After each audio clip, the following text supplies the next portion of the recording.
Yeah, they were here for a while. Jim Brandenburg says he knew Champion Foundation made mistakes when they repaired his sinkhole home in 2015. When they lifted it, it shifted over. But he didn't know Champion hired unlicensed engineer Oliver Turzak for the job. I've never met him, no. Turzak oversaw more than 200 sinkhole repairs for Champion before the state took his license in 2014. The Board of Engineering disciplined him for flawed plans, shoddy work, and failing to do a final inspection for another Champion repair at this home. I wanted to see if we could talk to you. Would you talk to us kind of about some of the sinkhole investigations you've done? We don't do any. You don't do any? Nope. But Pasco County records showed Turzak oversaw more than half a dozen sinkhole repairs after he lost his license. Like that one in 2015 that you were the engineer here? Anything about it. Until you brought it to my attention, I never heard anything about this guy.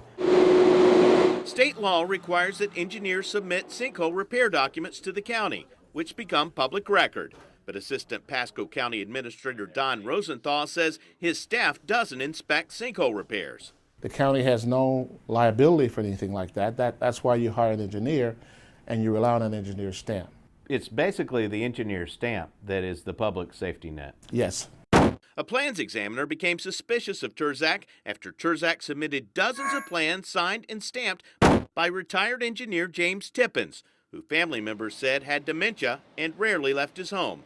County records showed Tippins' stamp appeared on dozens of building permits and hundreds of inspection reports.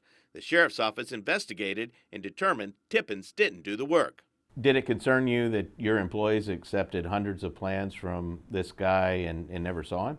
No, because that's an engineer's stamp, and the engineer has the responsibility for making sure that the things are properly done. The report says that within months of those reports being filed, Tippins' mental capacity was diminished to the point that he was moved here to the lockdown memory care unit at St. Mark Village.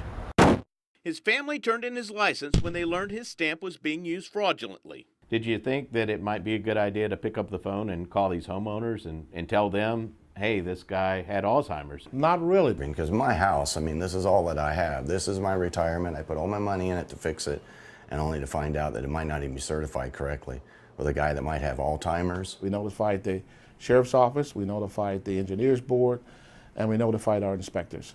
But not the homeowners. Not the homeowners. That's a civil matter between the homeowners and the people that they pay to do the work.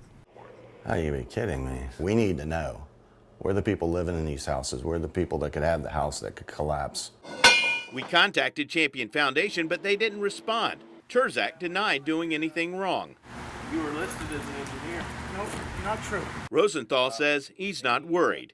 The county shows the homes as repaired, even though a licensed engineer never inspected them. And apparently it worked because we don't have a lot of incidents of where the homes fell through the ground. The case against Turzak was closed, and he was not charged with the crime. I'm very happy and proud of our staff in that we did catch this thing, and we were the first ones talking about this. But Brandenburg says he's upset the county never told the people the building department is supposed to protect. The homeowners don't count.